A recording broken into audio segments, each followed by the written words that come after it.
Hey guys, happy holidays! Welcome back to our video. We're doing the Puss in Boots Last Wish review, and we did watch this a couple days ago, but circumstances kind of prevented us from doing a review. All three of us fixed it. Here we go. So this won't be as long as we usually do. So we're gonna do a quick non-spoiler review, and then we'll get into the spoiler section and just discuss it from there. So. So, again, heavy spoiler warning, because we will be doing a spoiler section. If you have not watched this movie, please go watch it. Please. This is a Christmas movie for the ages. Even though it's not technically a Christmas movie. Yeah. Don't want to get into that argument with anybody.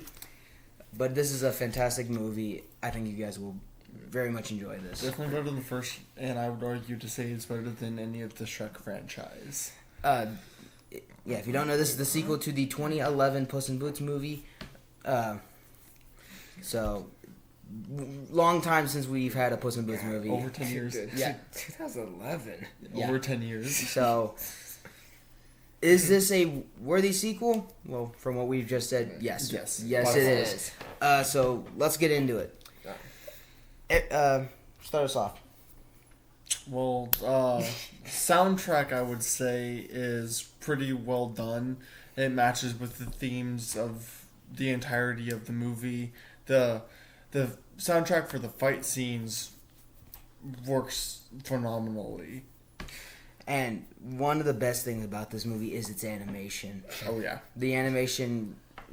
DreamWorks really wanted to flex their animation team. For example, their movie The Bad Guys, which was great animation. I've not personally seen it yet. I haven't seen it either. But from what I've seen from the trailers, from what I've seen, the animation looks clean, and this movie looks amazing. Yeah, apparently it took inspiration from Into the Spider-Verse. Yeah. Sony's Into the Spider-Verse, and I believe another movie, but I don't remember. Akira, yeah, from the 90s. Yep. That masterpiece of an animated film. Voice acting. Everybody voice acting what... I just gotta say, Salma Hayek as Kitty Softpaws and Antonio Banderas as Puss in Boots. Their voices aged like fine wine. It just they sound amazing. And all the other characters that show up, their voice acting is just top notch. And there's one in particular. One in particular, which we will get into. Voice acting's fantastic. Animation's fantastic. Soundtrack is fantastic. How about story? The story, well, we can't get spoiled too much about it, but this movie is better written than the first movie was. And the first movie was still very good. This one is just leagues above that, especially when using the fairy tales. For example, like the Big Bad Wolf and like most of what Shrek does is in the Shrek universe. They do a very good job with that. Goldilocks and the Three Bears were hilarious. They were one of my favorite parts, especially Goldie. They were hilarious. They got Jack Horner, the character from that old nursery rhyme, which I never heard of. I did vaguely, very vaguely, but they do a really good job with all that. There's a lot of references to other fairy tales, and we'll get into it in a second. But as far as non-spoilers go, probably the best we could do right here. So, please go watch this movie. Please, it is worth your time. Oh yeah, it's my third favorite movie of the year. Honestly, this movie was very well done. The fight scenes are just they are amazing. They are crisp. Again, everything about it was really well done. And I would say the humor was pretty funny. This movie is pretty hilarious. It is very funny. So, for the non-spoiler parts, what do we give this movie? 9. 9? I will give it a 9. Yeah. 9's all around. I'm tempted to give it a 10, just how good it is. I'm going to give it a straight 9. Yeah, that's the non-spoilers. Yeah. So if you haven't seen the movie and you want to go watch it, please click off this video. And if you want to see, you want to watch the spoilers with us after you watch the movie, please, then come back to this video. But if you've already seen the movie, stick around. So we start off this movie with a very funny musical number. Yep. With Antonio Banderas at the helm as Puss in Boots, and it's not very important, like story wise, until like. Well, I would argue that it kind of is because it's showing his, his boisterous, his arrogance, and this movie is heavily about the departure from that type of character. And then they wake up a stone giant with fireworks. Yes. Oh yeah. If you know from the trailers, he fights a stone giant. It's so entertaining for such a random thing that happens. It's just normally I don't like too much randomness, but Randomness done right's always good. Look at me, smoke the gumball. yeah. He takes it down, and then he's about to celebrate because he's the legend. The legend will never die. Yeah, then the bell falls off and kills him. And then Aiden Street kills him. Yeah, then we get to basically the main plot of the story, which is about his lives, because the whole wives' tale, all cats have 9 lives. Which is true in this movie. Yes, very true. And a certain character is very upset about that. Basically, the doctor slash dentist slash barber slash everything else in this village says you need to retire. You can't adventure because you only have one life. Yeah. And Puss, being as hubris as arrogant as he is like, nah. I am not afraid of death. And you're like, okay, like don't be a dick about it, but.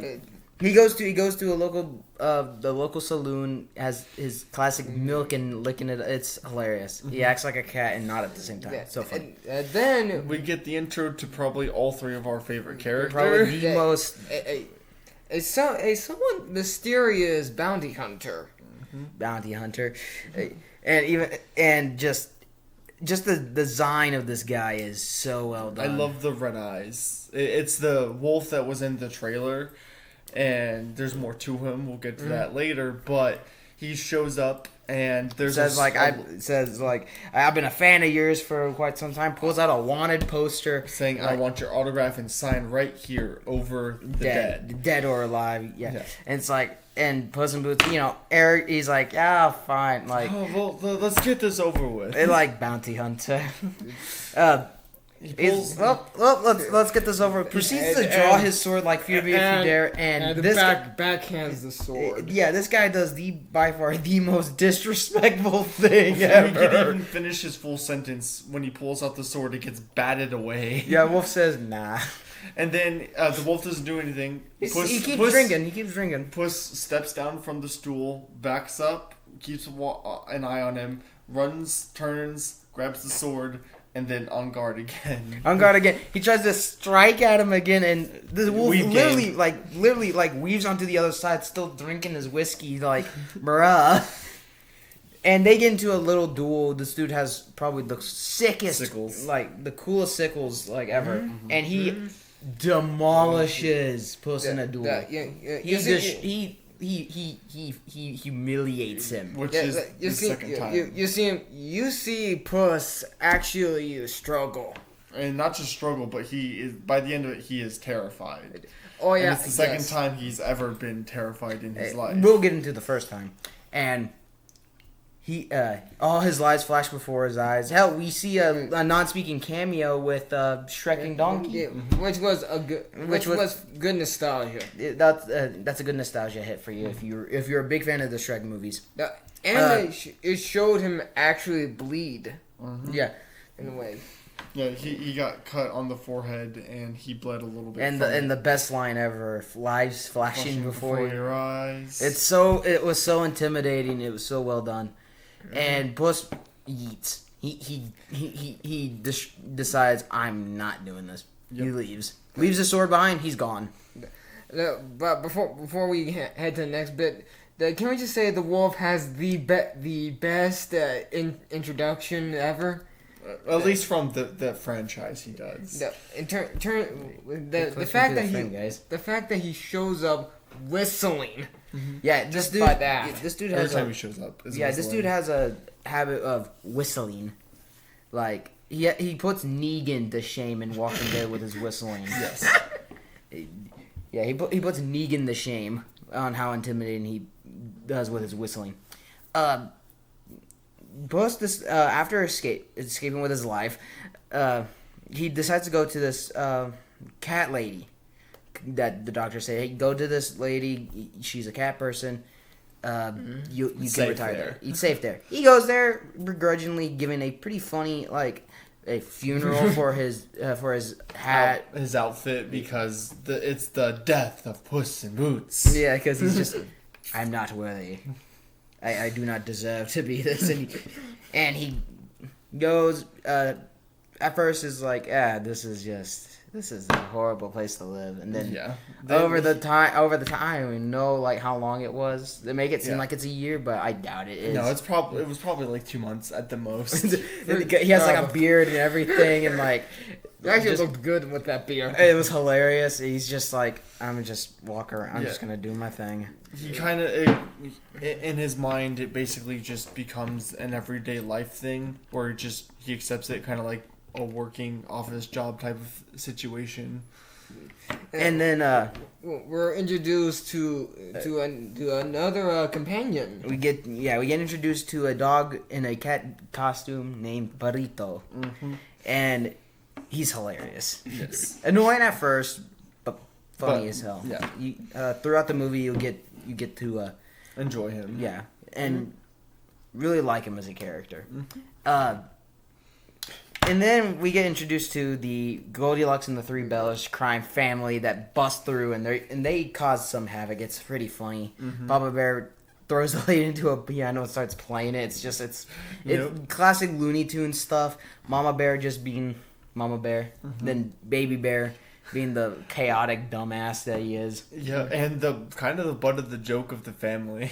Yeah, and then there's Goldilocks at the head of it, even though she's the daughter. She's not really technically the head, but she's kind of like the leader of them.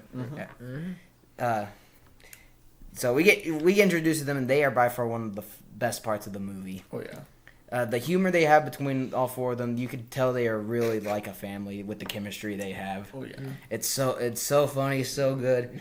Oh yeah, and this is where we get introduced to the full part of the actual plot, which is finding a fallen star, which is from like a shooting star that Like actually the that fell into Earth. Like the nursery rhyme, starlight, star bright.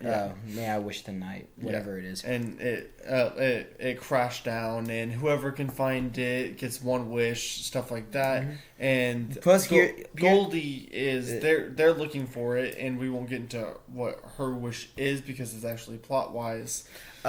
Puss overhears this, and he thinks, "Oh, I can get my lives back. I can get my eight extra lives back." So the wolf, Death is farther away." Yeah, basically. Yeah, so basically, like, oh yeah, I can get my lives back. I can be the legend once more, and basically Mario style, more lives, no game over. Yeah. The struggle of every gamer is getting more lives, or getting a life. I guess. I don't know. So, we get into it more. They find out that throughout Jack. Yeah, they get the Jack Horner, as mentioned before. He gets he was known as Little Jack Horner, but now he's Big Jack Horner. Owns a pie factory, yada yada. Yeah, honestly, to me, he was just there. Yeah. The thing is about Jack Horner is that he's the antagonist just to be an antagonist. That's the one thing that I think took a point off. Yeah, that's the one thing that took a point off for me is him. He's not really interesting. I like that he is just straight evil because we don't get enough of that in media nowadays. He's just straight evil. Yeah, he had a good life. He had everything. Now he just wants more, and he's just now he wants everything. The only reason he's quote unquote bad is because Pinocchio stole his show. That's it. That's it. Also, he's just salty because a talking magical puppet. Oh yeah, then there was the other callback where the gingerbread boy showed up. Yeah, gingerbread man. Whenever because it showed a montage of how many times of how he lost all his lives. Yep. Some of it was like why plus why. Other times it was just okay. That actually makes a little bit of sense. Also, we're introduced to Jiminy Cricket. Yeah, Jiminy Cricket's in this movie, and he's hilarious. But the thing, when Puss gets into the pie factory, the steel, because they have a map Jack Horner has a map to the wishing star, and he opens it, Puss in Boots fashion, and we get reintroduced to Kitty Softpaws, and oh my god, instantly fell in love with their chemistry again because it's just so funny. Also, it did have like straight callbacks to like historical times, like King Midas. That's just well, it's still more fairy tales. Yeah, because that's more mythological and fairy tales. It's not history. I actually like. Yeah, because it's just a lot of fairy tales together. Because Jack Horner collected a lot of magical items. He has like the staff of Merlin, unicorn horns to shoot from a crossbow. Specifically, baby unicorn horns. Yeah, that's talk about messed up. Yes. And they explode on impact. Yes. Yeah. Well, no, they don't explode on impact. They make you turn into confetti. When they hit you and you explode into confetti. Yeah. This gets very, if you really look at it, that's very dark. But not really at the same time. But the one thing he took was he has Excalibur from King Arthur. From the Sword in the Stone Disney movie, which I don't... Or just the fairy tale in general. Which I don't really care for. But he's like, I couldn't get the sword out of the stone, but it still looks pretty cool. Proceeds to smack a dude with the stone still attached to the sword. But the stone does not break. I made a joke, like, imagine if it broke the entire stone away and the sword instantly got heavy or something. That means he couldn't use it because he's not the king. Yeah, because when he was trying to pull it out, so what happened is Puss and Softpaws had escaped. The Goldilocks and the Bears had showed up to try and take the map too, but them two escaped, and Jack, he wants the map for the wish, so he loads a bottomless magic bag with all sorts of random things: a crossbow to shoot the horns, the staff of Merlin, Excalibur, magic ball. Yeah, it's a weird Palantir or something. Yeah. It's just a whole bunch of magic items to use later, including the poisonous apples. But those are grenades, which was weird but cool. Magic cookie and magic drink. Yeah. And it just continues from there. He gets the baker's dozen. Yeah. Then he goes, and then we get the intro. And when he's trying to, when he was pulling out random things, and then he was like, well, I have something special, and he starts to pull something out, and I'm like, what's he gonna pull out now? And I see a hilt, and I'm like, no, don't tell me it's Excalibur. He says Excalibur, and he's trying to pull it out, and I'm like, oh, thank God. Yeah, I can't get the sword out of stone, but still looks pretty cool. He's a smack a dude with it.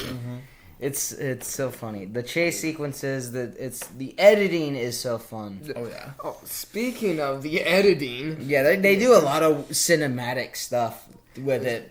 Even if it doesn't need it, they just do it for the sake of we can flex our animation skills. Aside from the other antagonists, like the three bears, the one thing that I always loved was when the wolf whistled, that everything goes to red. What it is, it doesn't all go to red. What happens is, while Puss is going through, he hears the whistle and he sees the wolf every now and again. And you're probably thinking, and we chalked up to PTSD, because getting your ass whooped that bad from a guy that has no mercy. Yeah, it's probably gonna. Oh yeah, I know it messes with you. But I thought it was a neat little thing that they did there. Throughout, they get to the Dark Forest, which is where the star is. The map activates some sort of obstacle course, depending on who holds it. Based on your internal struggles. Puss and Kitty Softpaws, there's this literal hell going on, and then when Perrito opens and he has it, it's literally just gumdrop and ice cream, basically. Yeah, gumdrops and ice cream, literally it. The pocket full of posies, and it's literally the easiest thing. And instead of doing the weird go through hell and back, they're like, no. You keep the map. So we can do this the easy way. Yeah. But and when I saw that, I was like, about time protagonists take advantage of that. Take advantage of the easy way. We're giving a funny yet dark backstory from Perito. yeah, Perito tells his story like it's supposed to be like a big old like funny thing, like a game of hide and seek, and then he keeps going to the detail with it, and it's just it gets worse and worse because it's just like I was born from a litter, and we were always playing hide and seek, and I was always it, which means he was always trying to find them, and so you would find them every now and again. Then one time he says they got really creative. They put him in a sock and put a rock in the sock and threw it in the river. Yeah, as soon as we heard that, and like throughout the whole time he's telling the story, like how he's being put in different places. Yeah. Puss and Kitty are like, oh my god, no, they don't do that yet. They cover. Kitty covers her face whenever he finally mentions the river, and we were all like, oh my god. And Perito is by far one of the most optimistic people ever. He's the nicest dude ever. Mm-hmm. And hearing that's what happened in his childhood, I'm like, what the hell? What? Mm-hmm. What kind of monster? Yep. And it just keeps going on from there. Eventually, Goldilocks and the three bears get to them. They get the map. Mm-hmm. The whole thing they do is it ends up leading them to a version of the cabin in their woods that mm-hmm. Goldilocks walked into, and we get an amazing show don't tell backstory with Goldilocks, mm-hmm. where it gives us, we all know the Goldilocks story, the three bears and all that, but it gives us this iteration of and it is in the original story, not the Disney version, that she is an orphan. She was left by her parents, and she found that cabin, and it gives us that piece, which wasn't in the Disney iteration, and it shows us that, and it leads us to her wish, which is that it hints at it, but doesn't tell us yet, that she wants her own family, a proper human type family, because she's not a bear. Yeah. Doesn't feel like she belongs. They get Puss and Kitty do get the map back, but the bears kidnap Perito, and they do this over the top Looney Tunes bear trap on it, and then we get best humor in the movie. No, not the but before that, actually, during their little fight to get the map back, we get the funny joke too hot, too cold, just right with the porridge. Oh, that happens throughout the entire movie, which I love. They do jokes like that, like the too hard, too soft, and just right. Yeah, just right. They say that a lot. Mm-hmm. Yeah, and it still works. Because Goldie and Baby are roasting each other quite badly. And they do it constantly because it's the brother-sister situation. Then Perito gets involved, and holy crap. There's a lot of bleeps. He starts roasting them to hell. and there's a bunch of bleeps, so you don't know what he's actually saying. But you can tell by Goldie and Baby Bear's reaction that it's not nice. And he's saying it like it's a joke. Yeah, and I'm over here that makes sense. That's his internal rage coming to the surface through humor.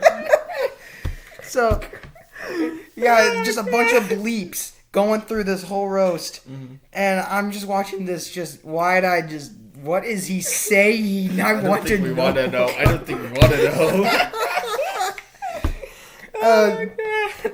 And after that,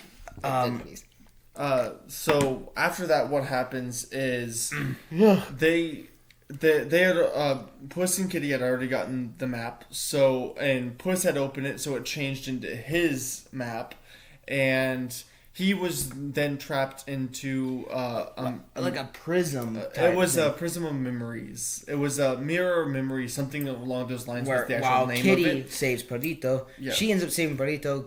Puss is he ends up meeting all his past deaths. Yeah, his past death live things. You get the drunk him, the strong man, strong muscle, the gambler. Yeah, the gambling one. Mm-hmm. Not gambling, the card player one that somehow won with aces. With 5 aces, which is an impossibility. But, we get this awesome revelation from Puss that, I'm a dick with all these versions of him, which is something that is being like hinted at throughout all of it, especially with Kitty, because there's mentioned multiple times about a place that we all assume that might be like Puss left her for while they were looking for a treasure or something like that. Yeah, San Coloma, or I forget what it's actually called. Santa Coloma. I think it's that. I don't know. But it's hinted at what happened, and then actually something. It's revealed after that. Was it after? Or was it before? It was after. It's revealed after. No, it's before, because he had ran instantly to the star. Because before that's where it's revealed why he had what had actually happened at Santa. Yeah. Because of the panic attack.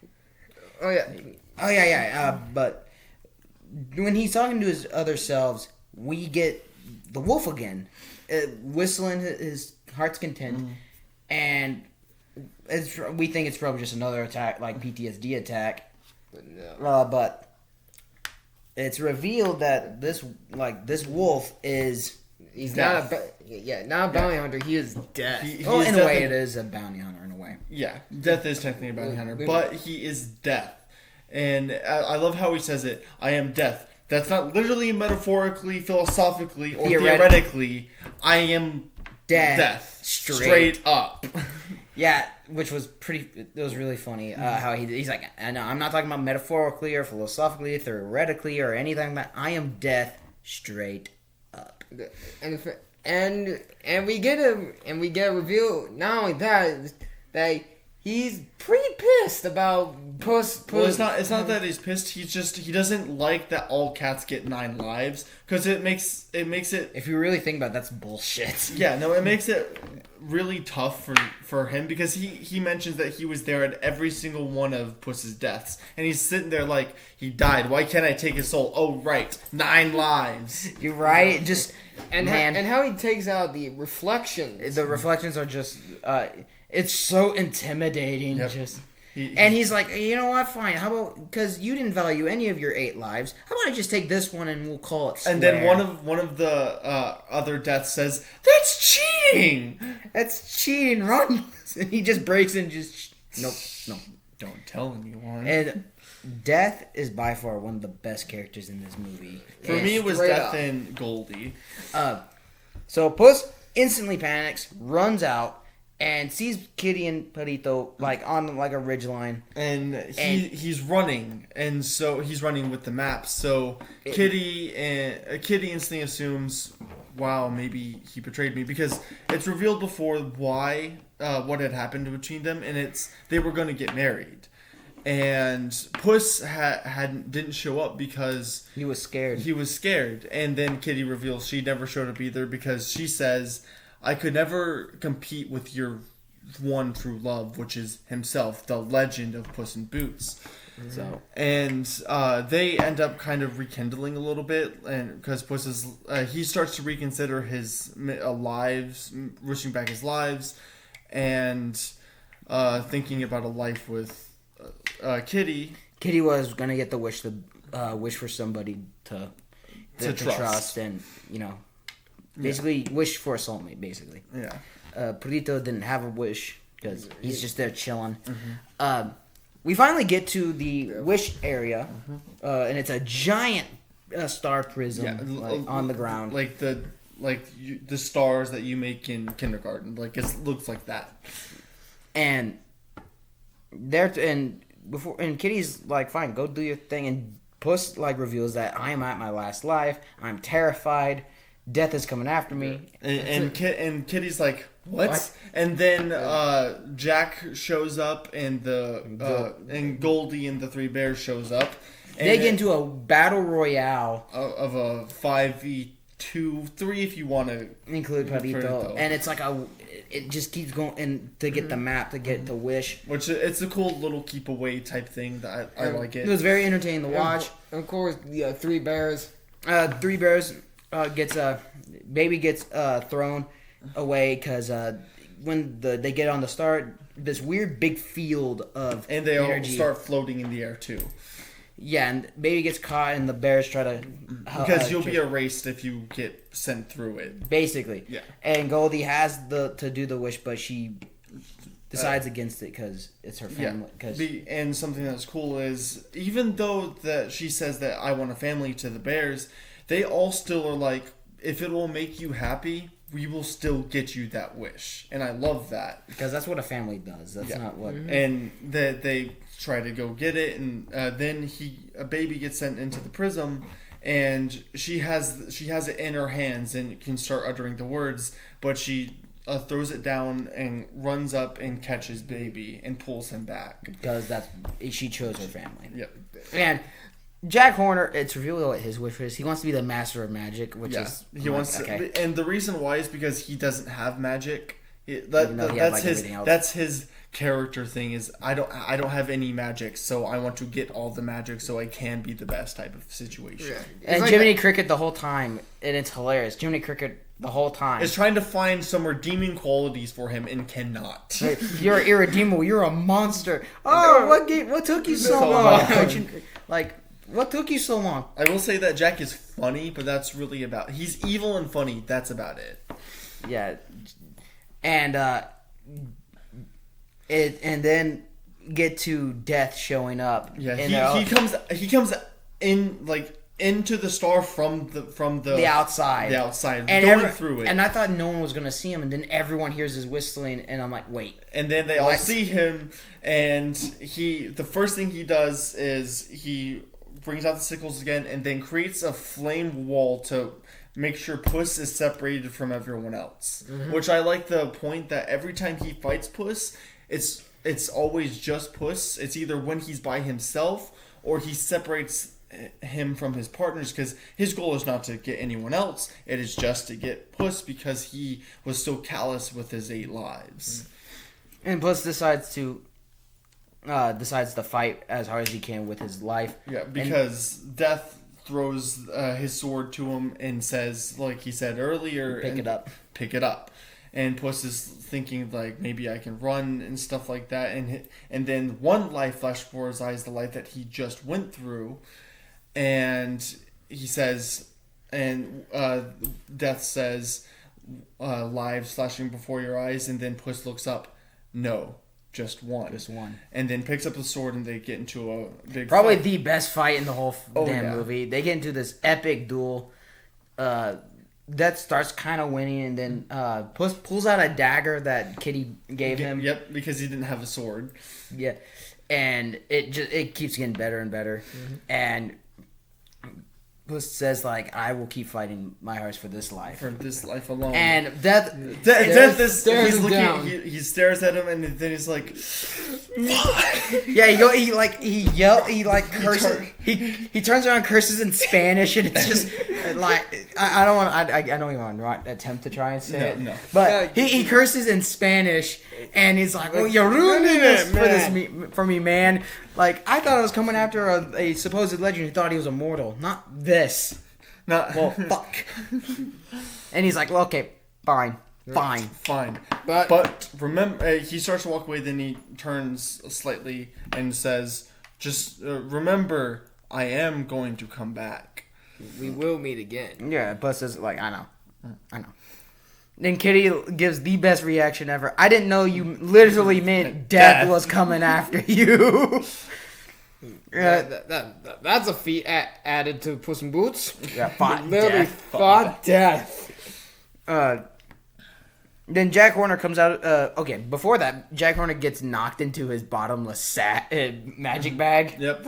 I was like, why did I pack so much stuff?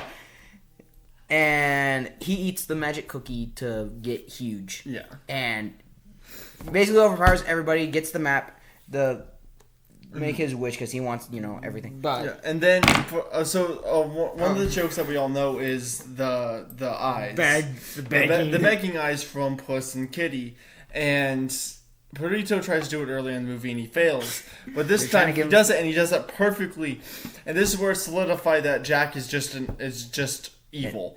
he does it, and Jack's like, "That's so cute that you think that would work on me." Don't you know I'm dead inside? And he's like, and Burrito said like, "Oh, I was just buying time for a team friendship." What? We never agreed on that. It's such a running joke, and I love it. They get the map back. Jiminy Cricket comes to the rescue at the last second, though, because they tear it up. Oh yeah, Jack Horner had a phoenix. Yeah. He had a phoenix. Yeah, and Jiminy Cricket got to it, and they burnt the map. The map's gone. Yep. Star goes back into the sky. Well, it actually crumbles into nothingness, and Jack implodes. falls into it. And it's revealed that and it kind of goes like happily ever after. The three bears take over the pie factory because Jack's not going to With Goldie at the helm. With Goldie officially being part of the family. Puss, Perito, Puss and Kitty get back together with Perito as their next adoptive son, technically, I would dog, guess. therapy dog. Therapy dog. They steal a boat from the commensur from the beginning of the movie. It's hilarious. And it's the line, and Puss says, and Perito asks, "Where are we going?" And Puss says, "To visit some old friends." And we move to far away. And that makes us like, I don't think it's gonna happen. But it had the music too, and Yeah. it was Shrek. It was Shrek, and I was like, I'm not gonna hold my breath for it, but I wouldn't mind another Shrek sequel with Puss showing back up. And that animation style Yeah. too. So this was a very good movie to watch. It was very enjoyable. And I'd say the best in the whole franchise. I would say so too, honestly. I think in the Shrek universe, I'd say it's this, Shrek 2, and the first one. Yeah. Yeah. Because Shrek 2 is is probably one of the best sequels ever Oh made. yeah, for sure. And that was Puss in Boots: The Last Wish. Also, something I want to bring up. I'm rereading Vagabond, and something that I had noticed is, one, I made a joke after the movie. Puss is basically just a vagabond, which vagabond means a wanderer. And something that I had noticed in the movie is Puss has a type of characterization going through this movie that reminds me of Miyamoto Musashi, not just from Vagabond, but from his real life iteration, about wanting to become the best or be a legend, but finding that is not what is needed to do, to just go through life and do what you think is best. And if you become a legend from that, good. If you don't, who cares? And that's a little thing that I noticed during watching the movie. I was like, it reminds me of Vagabond. So, yeah, I got nothing. I lost my train of thought. Overall, this movie is like one of the best in the franchise. I suggest you go watch it if you haven't. Yeah, if you haven't watched it, please go watch it. It's really good. It's worth every bit of your money. We're still trying to figure out the backdrop system, but we do still have reviews coming on, but it takes time. But yeah, that was Puss in Boots. Hope you guys enjoy. Thanks for sticking with us for the spoiler review, and we hope to see you guys next time. Peace.